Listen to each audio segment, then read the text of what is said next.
आच्छादित मार्ग है। इस मार्ग पर चलने से पहले हाथों में और मुख पर वैसलीन लगा लेनी चाहिए।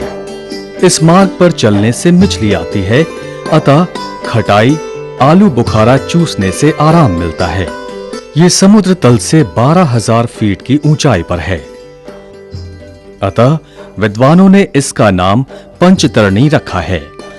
पंचतरणी में भंडारा लगाने वाली कुछ धार्मिक संस्थाओं का कहना है, इस बार गवर्नमेंट ने 25 आदमी की डोनेशन दी है। 25 आदमी से भंडारा नहीं लग सकता। कोई भी भंडारा है जो विशाल भंडारा है, उसमें कम से कम 25 तो कारीगर ही होते हैं।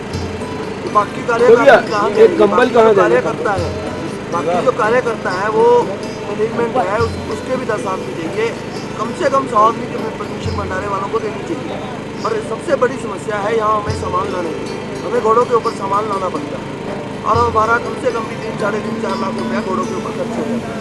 तो ऐसा है कि अगर गवर्नमेंट चाहे तो हमें ये फैसिलिटी दे सकती है कि हेलीकॉप्टर से बालटाल से पंचतरणी तक और चंदनवाड़ी से शेषनाग तक, बालटाल से गुफा तक, ये फैसिलिटी हर भंडारे वालों को गवर्नमेंट अगर चाहे तो दे सकती है।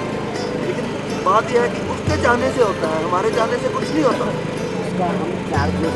वो जो चार्ज उसका होगा वो हम देने को तैयार हैं, क्योंकि घोड़े वाले से तो कम ही होगा और हमारा एक ही झटके में सामान सारा भंडारे का यहाँ आता है। इससे बड़ी फैसिलिटी गवर्नमेंट हमें क्या दे सकती है? इसका फैसला सेंट्रल गवर्नमेंट कर सकती है। मिलिट्री के अंडर कर दें इसको तब भी कोई प्रॉब्लम नहीं है। अगर मिलिट्री वाले अपने हेलीकॉप्टर में यहाँ सामान पहुँचाते हैं, हम उसके चार्ज देने को तैयार हैं। नीलगंगा। एक दिन भगवान शिव का मुख पार्वती के नेत्रों से लग गया। इस नेत्र में काजल लगा होने से उनका मुख भी काला हो गया। शिव के श्याम मुख को देखकर पार्वती ने उन्हें आईना दिखाया। शिव भगवान ने अपने मुख को काजल से काला हुआ देखा तो गंगा पानी से धो डाला। इससे गंगा कृष्ण वर्ण जैसी हो गईं और इनका नाम नीलगंगा हो गया। ये नदी अंजन के समान महान पापों का नाश करने वाली है। नीलगंगा में स्नान से मनुष्य सर्व पापों से छूट जाता है। अमरनाथ की अमर कहानी। देवभूमि भारत तीर्थों का प्रदेश है। यहाँ के कड़कड़ में भोले शंकर जी का वास है। 3 लोक की रचना करने वाले जन्मदाता, पालनहार, संहारकर्ता एक शिव हैं। थोड़ा मांगने पर ज्यादा देने वाले, अपने भक्तों को अपना सब कुछ लुटाने वाले, जिस्म पर भस्म लगाने वाले भोले भंडारी खुद मरघट में वास करते हैं। इनकी लीला अपरंपार है। श्री अमरनाथ का परम पावन क्षेत्र कश्मीर में पड़ता है। कश्मीर में 45 शिवधाम, 60 विष्णुधाम, 3 ब्रह्मधाम, 22 शक्तिधाम, 700 नागधाम तथा अनेक तीर्थ हैं, परंतु इनमें से 14 ही तीर्थ अत्यंत उत्तम हैं।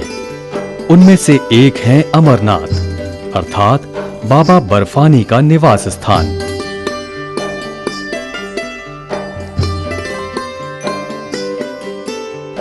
पंचतरणी से अमरनाथ गुफा की दूरी केवल 6 किलोमीटर है। अमरनाथ में ठहरने का कोई स्थान नहीं है, अतः यात्री पंचतरणी में विश्राम और प्रातःकाल इन पवित्र 5 नदियों में स्नान करने के बाद जलपान की सामग्री साथ लेकर पवित्र अमरनाथ गुफा के लिए चलते हैं। चढ़ाई में जाने वाली पगडंडी पर मार्ग में पंचतरणी तथा अमरावती दरिया का पवित्र संगम है।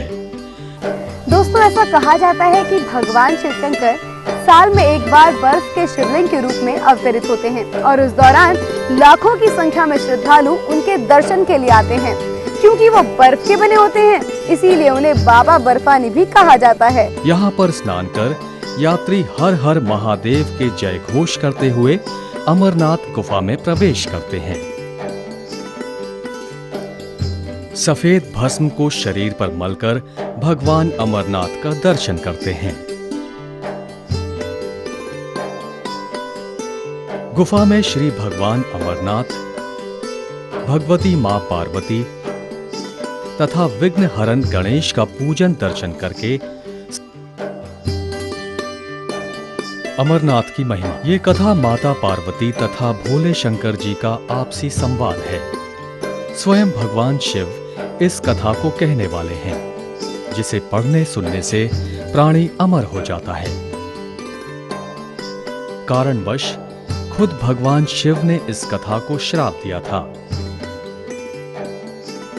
कि आज के बाद इस कथा को पढ़ने सुनने वाले प्राणी अमर नहीं होंगे, नहीं तो सृष्टि का क्रम बंद हो जाएगा। साथ में ये वरदान भी दिया था कि इस कथा को पढ़ने सुनने वाले अमरनाथ की यात्रा करने वाले प्राणी मुक्ति प्राप्त करेंगे और इस मृत्यु लोक में उनकी मनोकामनाएं पूर्ण होंगी। बोलो बाबा बर्फानी की जय।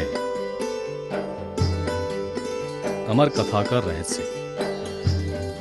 एक बार नारद मुनि ने मां पार्वती से पूछा कि शंकर भगवान गले में मुंडमाला क्यों पहनते हैं। नारद का प्रश्न सुनकर मां विस्मित भाव से बोली, नारद जी, मैं इस प्रश्न का उत्तर नहीं जानती और ना ही मैंने इसके बारे में शंकर भगवान से पूछा है। उन्होंने भी ये बात मुझसे छिपा रखी है। जब शंकर भगवान समाधि से वापस आएंगे तो मैं इस प्रश्न का